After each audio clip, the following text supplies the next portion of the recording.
오늘 수업을 통해서 정책 집행이 어떤 것이고 어떤 관점으로 정책 집행을 볼 수 있는지를 아실 수 있게 됩니다. 오늘도 4가지 섹션으로 준비를 했습니다. 첫 번째 섹션부터 같이 살펴보도록 하겠습니다. 먼저 정책 집행의 의미입니다. 정책 집행이라는 것은 예상하셨던 대로 머릿속에 있는 실제로 만들어져 있는 플랜을 현실 세계에서 실행해보는 것을 말합니다. 그렇기 때문에 완벽하지 않을 수가 있고 실패할 가능성도 있습니다. 일단 부딪혀 봐야 되는 것이기 때문입니다. 이 정책을 설계하거나 만들 때 집행하시는 분들, 정책 입안하시는 분들도 마찬가지입니다만 더 넓게는 사업하시는 분들은 민간 영역에서 대상을 하고 있지만 실제 정책을 추진했을 때 그 정책의 혜택을 받거나 그 정책을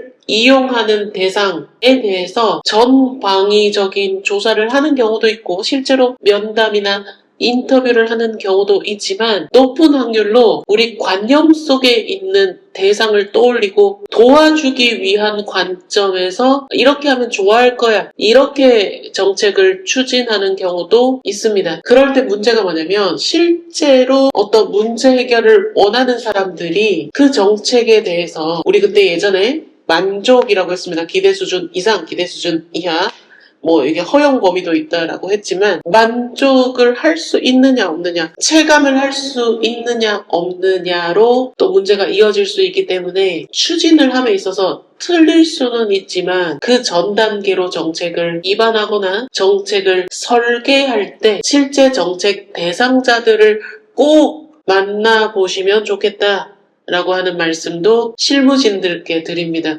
그리고 시책연구원이나 그런 데 계신 분들도 우리 머릿속으로 하던 공부를 현실에 맞닥뜨릴 때 얼마나 짜증나십니까? 얼마나 그럴 때도 우리 정책 대상을 만나보고 그러니까 이게 소위 말해서 개인의 관계를 유지하려고 자문을 해서는 안 되고 실제로 그 정책 대상자들을 만나보고 표적 집단 면접을 한다면 6명에서 12명 정도의 현장의 목소리를 들어보는 그게 보다 중요할 수가 있다라고 하는 겁니다. 특히나 우리 정책을 연구로만 하시는 분들은 이런 과정을 되게 생략하고 싶어 하거나 이 필드로 나가는 것 자체가 되게 부담되거나 정말 이게 중요할 수가 있다라고 하는 겁니다. 정책 집행을 하고 나면 맞다 틀리다 보다는 이게 잘 추진됐다 안 됐다로 판가름은 나겠지만 더 가능성을 높이기 위해서는 정책을 설계하는 사람이나 정책을 추진하는 사람이 그 정책 대상자들을 얼마나 알고 있는지를 확인하실 필요가 있다라고 하는 말씀도 함께 드립니다. 자, 그리고 실제로 정책을 집행한다라는 거는요, 정책 목표가 있는데 여기서도 늘 말씀드리지만 정치적인 발언은 하지 않겠습니다. 그러나 우리가 일상적으로 경험해봤을 때 자, 이런 방향으로 갑시다 라고 했을 때 어떻게 가나요? 라고 하는 부분에서 이 정치 집단들 간에 중요하게 여기는 바가 다를 수가 있습니다. 정책 추진도 마찬가지라고 볼 수가 있습니다. 정책을 집행하는 아니면 정책을 추진하는 의사결정권자의 정치적 성향에 따라서 이 정책의 방향성이 조금은 다른 형태로 나타날 수 있다라고 하는 것들도 말씀을 드립니다. 자, 그리고 실제로 추진을 해봄으로써 이 형이상학적인 것이 아니라 실제 우리 사회에서 어떻게 일어나더라 라고 하는 것들을 명확하게 알 수가 있는 거고요. 그리고 그런 자료들이 우리 아카이브라고 하죠. 모이게 되면 이 증거들이라고 합니다. 이 증거를 기반으로 그 다음 개선된 정책을 만들어낼 수 있게 됩니다. 그걸 우리가 증거 기반 정책이라고 합니다. 자, 정책 집행은 실제로 추진을 해봄으로써 실제 정책의 효과성을 볼 수가 있고 이후에 정책 추진을 위한 근거가 될 수가 있더라라고 하는 것들도 정리해 주시면 좋을 것 같습니다. 정책 집행할 때 접근이 크게 3가지로 나눠볼 수가 있는데요. 첫 번째는 하향식 접근입니다. 영어로 하면 top 탑다운 방식이라고 하는데, 이를테면 까라면 위에서 만들고 시키는 것들을 밑에서는 추진해야 되는 구조다라고 할 수가 있습니다. 여러 기회들로 일선 현장에 계신 분들 말씀 들어보면 거의 대부분 표정이 그렇게 밝지는 않더라고요.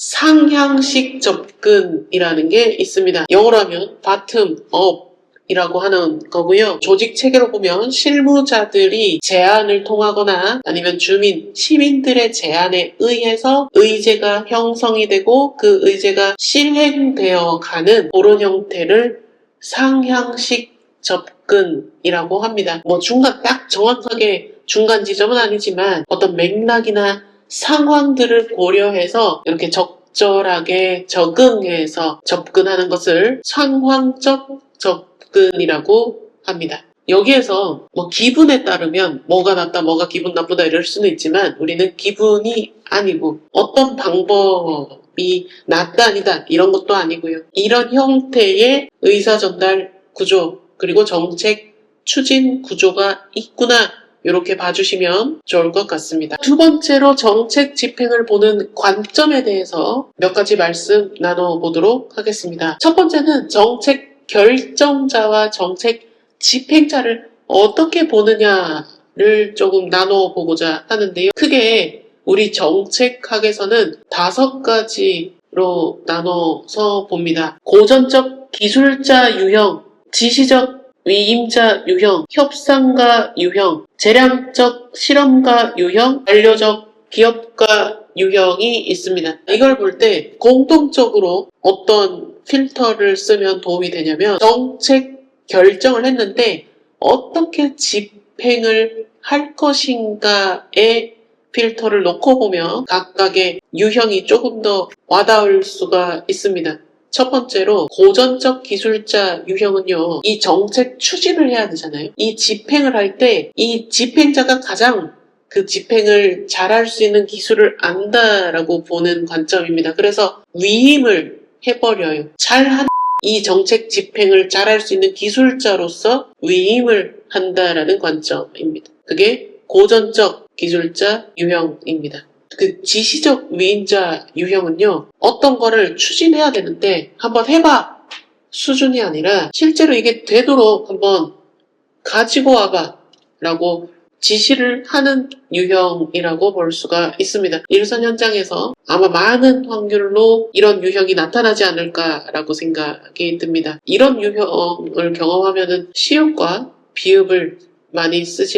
자, 그리고 협상가입니다. 실제로 이 정책 목표를 달성하기 위해서 어떤 방법이 가장 나을 수 있는지를 서로서로 협상을 한다라고 보시면 될 것 같습니다. 어떤 목표 달성 수단을 쓸 것인지, 이게 나을지 저게 나을지 이런 식으로 협상을 해나가는 관점이다 라고 보시면 좋을 것 같습니다. 그리고 재량적 위임자 유형 같은 경우에는 정책 집행, 정책 목표 달성을 위해서 담당자들에게 엄청난 권한을 주면서 엄청난 권한과 책임을 주면서 알아서 해봐 라고 해주는 유형입니다. 소위 말해서 고차원적 리더십이 있어야 이게 가능할 것 같고요. 지시를 하는 입장에서도 전체 소위 말해서 판을 보는, 구조를 보는 힘이 있어야 이런 리더십이 발휘되지 않을까라고 생각이 듭니다. 재량을 받은 사람은 자기가 재량껏 진행을 해야 되겠죠.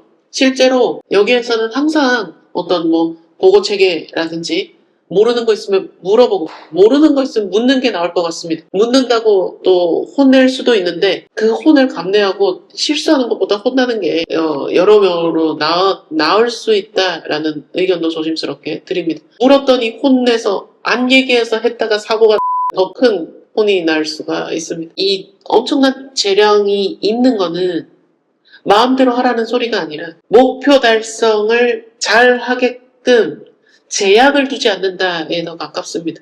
그래서 재량을 너무나 많이 줘버리면 또 그런 재량이 없던 분들은 오해할 목이 뻣뻣해. 적절한 리더십을 잘 쓰셔야 한다라고 하는 것들을 말씀드립니다. 자, 마지막으로 관료적 사업가 유형인데요. 이게 무슨 사업처럼 보상 체계가 명확한가 이런 것보다는 실제로 우리 기업에서는 이렇게 톱니바퀴 돌아가듯이 따다다닥 돌아가잖아요. 그런 형태를 보고 이렇게 명명한 것 같습니다. 소위 말해서 요즘 얘기하는 스타트업이라고 하는 이제 시작한 그리고 뭐 개인 사업을 하시는 분들 보고 이런 유형이 나오는 건 아니고 우리가 회사라고 하면 떠올리는 그런 대형화된 뭐 이런 체계 있죠. 그런 것들에 따라서 이런 정책 집행도 움직인다라고 하는 그런 관점으로 봐주시면 좋을 것 같습니다. 자, 그리고 두 번째, 정책 실패 사례로부터 배우는 교훈이라고 타이틀을 잡아봤는데요. 이게 정책학이 수입된 학문이지 않습니까? 사례가 외국 사례라는 점 양해를 부탁드립니다. 여기 오클랜드 프로젝트 사례가 뭐냐면요. 일자리 창출을 위해서 공공기관이 보조금을 써가지고 더 많은 일자리를 만들고 금융도 더 많은 일자리를 만들려고 함께 힘을 합쳤던 그런 프로젝트라고 봐주시면 됩니다. 그러나 결과는 당초 예상했던 게 만약에 10이라면 한 2, 3도 못 미쳤다 라고 하는 게 이 문제 왜 그럴까라고 하는 우리 Y 퀘스천 있죠.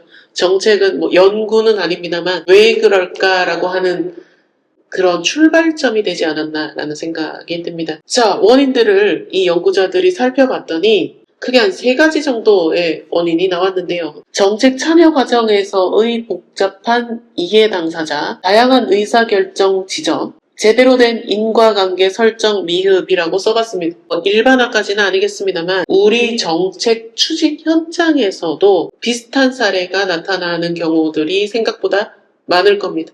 처음에 이해 당사자들이 많으면 좋지만 또 명확하게 의사결정이 되지 않는다라는 단점이 있습니다. 이 의사전달 체계 과정에서 결정권자는 한 사람이거나 소수여야 되지 않을까라고 생각이 드는데 결정권자가 너무 많아버리면 이게 또 추진 과정에서 소위 말해서 어느 장단 그리고 마지막으로 정책의 인과관계를 설정할 때 이것 때문에 이게 됐다라고 이게 사회현상은 인과관계 설정하기가 생각보다 어렵습니다. 그렇지만 이 여러 가지 요인들을 추정할 때 좀 증거 기반으로 하지 않고 감에 의해서 추진을 한다거나 아니면 인과관계 설정이 조금 미흡하면 이런 형태의 문제가 발생될 수 있다라는 것들을 이 연구자들이 이 사례를 통해서 한번 살펴봤다. 이렇게 이해해 주시면 좋을 것 같습니다. 자, 그리고 예전에 점증적인 이런 말씀드린 적이 있습니다. 그것처럼 정책은 진화해가는 과정이다 이렇게 보는 관점이고요. 이 관점이 등장하기 전에는 정책이 추진되다가 잘못됐으면 수정해야지 이런 게 아니라 계속 잘못된 방향으로 정책이 추진되어 가는 게 더 많았다라고 합니다. 그래서 이 관점이 등장하고 이제는 정책은 환류 나중에도 나오고 지난 시간에도 몇 번 등장했습니다만 우린 정책 피드백이라는 게 요즘엔 당연해졌잖아요. 일선 현장에 계신 분들 정책 대시민 정책을 추진하고 나면 꼭 하는 게 만족도 조사 이런 거 하지 않습니까? 그리고 정책 모니터 정책 평 제대로 됐는지 안 됐는지를 보고 그 다음 정책에 반영을 하자라고 하는 게 요즘에는 기본 값인데 이 관점이 등장하기 전에는 그러지 않았을 수도 있다라고 하는 거고요. 그래서 요즘에는 이런 것들을 진화시켜가는 방식으로 하는 거라고 봐주셔도 무난하다라고 판단이 듭니다. 자, 3번째, 정책 집행의 성공 요인에 관해서 말씀 나누겠습니다. 자, 먼저 추진 자원의 확보인데요. 정책이 좀 일관성이 있어야 돼. 정책은 여러 가지 속성이 있는데 일관적으로 정책이 추진되어야 이게 정책이 좀 성공적으로 가더라. 이 시기에는 이 정책을 했다가 저 시기에는 저 정책을 하게 되면 이 사람들이 헷갈릴 수도 있고요. 정책의 일관성도 없고요. 그럼 지지를 못 받을 수도 있다. 이렇게 봐주시면 좋을 것 같습니다. 그리고 그 정책을 추진할 수 있는 인력, 물질 자원들이 충분하게 있어야 그 효과를 정확하게 볼 수가 있다라고 하는 겁니다. 물질 자원이 부족하다 그러면 대충 할 수도 있고 원래 취지대로 집행이 되지 않을 수도 있습니다. 대충 해. 그리고 정책 관련 집단의 지지인데요. 약간은 정치적일 수도 있습니다. 최고 의사결정권자와 정치적 지지 세력들이 아니면 시민들이 그 정책을 많이 지지해줘야 이 정책이 오래도록 갈 수가 있습니다. 그리고 마지막으로 추진기관의 역량인데요. 실제로 집행 의지가 있는지, 그리고 실제로 업무적으로도 능숙하고 베테랑들이 모여 있는지를 살펴봐야 됩니다. 요즘에 내부망 쓰시는 분들, 내부망 피해서 본인이 직접 결제하고 LLM도 많이 쓰시는 분들이 있는 것으로 알고 있는, 본인의 생각에 의해서 결과물이 나와야지 처음부터 이렇게 해줘 저렇게 해줘 이건 뭐야 저건 뭐야 이런 식으로 하다가는 다 소위 말해서 들통날 수. 제가 운영하는 채널 중에 더 필드 플레이어라고 하는 채널도 있는데요. 혹시나 여기 보시는 분들이 이제 중간 관리자시거나 그런 기만 현상들을 발견하셨을 수도 있을 것 같아서 LLM 시대의 기획자라고 하면서 제대로 된 기획을 안 하는 분들에 대한 특성을 다룬 콘텐츠가 있습니다. 관련해서 궁금하시면 함께 살펴보시는 것도 도움이 되실 거라고 판단이 듭니다. 자, 마지막으로 재량에 관해서 말씀 나누고 마치도록 하겠습니다. 이거는 두 가지 관점이 존재하는데요. 중앙 집권으로 보느냐 아니면 지방 분권으로 보느냐의 관점입니다. 무엇이 옳고 그르다 이런 게 아니라 관점에 따라서 어떻게 차이가 나는지를 살펴보는데 초점이 있습니다. 중앙집권적으로 보게 되면요. 각 지방자치단체, 지방정부들의 이슈들을 다 모으게 되면 어떻게 되겠습니까? 소위 말해서 머리가 너무 많은 이슈들이 있고 너무 많이 결정해야 될 것들이 있습니다. 그렇게 되면 지방에서 올라오는 각각 자치단체에서 올라오는 이슈들이 간소화될 수밖에 없고 담당자들에 의해서 일부는 스킵될 수밖에 없습니다. 그런 형태가 이 일선 현장에서의 재량이 발동되는 상황일 수도 있습니다. 자, 반대로 실제로 국가 단위에서 아니면 전국 단위에서 정책을 세우려고 할 때는 그 인풋 값들이 덜 올라오겠죠. 그렇게 될 때는 또 증거 기반 정책 수립이 조금은 현장에 그대로 있는 것보다는 못할 수가 있다. 그런 단점도 존재합니다. 한 번에 처리해야 될 일들이 너무 많아서 효율을 찾는다. 이렇게 이해해 주셔도 좋을 것 같습니다. 자, 두 번째 지방 분권입니다. 분권에서는 지역의 일은 지역에서 알아서 하자라고 하는 것들이고요. 그래서 더 많은 재량을 부여해 주자라고 하는 것들입니다. 지역의 일은 지역이 알아서 결정을 하게끔 해두는 거죠. 돈은 중앙에서 안 주고 책임만 지라 그러고 그런 식으로 많은 생각을 하시게 되면 또 이 분권의 취지와 또 다르게 갈 수가 있다. 좀 자부심을 가지고 어렵다라는 것들도 알고 있고, 그리고 감정 노동에 되게 취약한 부분이 있다라는 것도 알고 있습니다. 그런 것들이 조금씩 진화 이런 것처럼 개선이 되어 나가면 좋겠다라고 하는 말씀도 함께 드립니다. 요약하면 현장의 인력이 제대로 된 대응을 할 수 있게끔 인력에 대한 지속적인 트레이닝과 교육과 그리고 그러한 마땅한 보상 체계 같은 것들도 갖춰져야 되지 않을까라고 하는 생각도 곁들여서 말씀드렸습니다. 오늘 수업도 괜찮았다면 좋아요를 눌러주시고요. 여러 번 지켜보시다가 이 채널이 공공 영역에서도 꺼내놓아도 무해하다라고 판단되시고 알림도 받고 싶으시면 구독 눌러주시면 다음 에피소드 만드는 큰 힘이 됩니다. 불철주야 학문의 길을 걸어가는 선생님들을 응원합니다.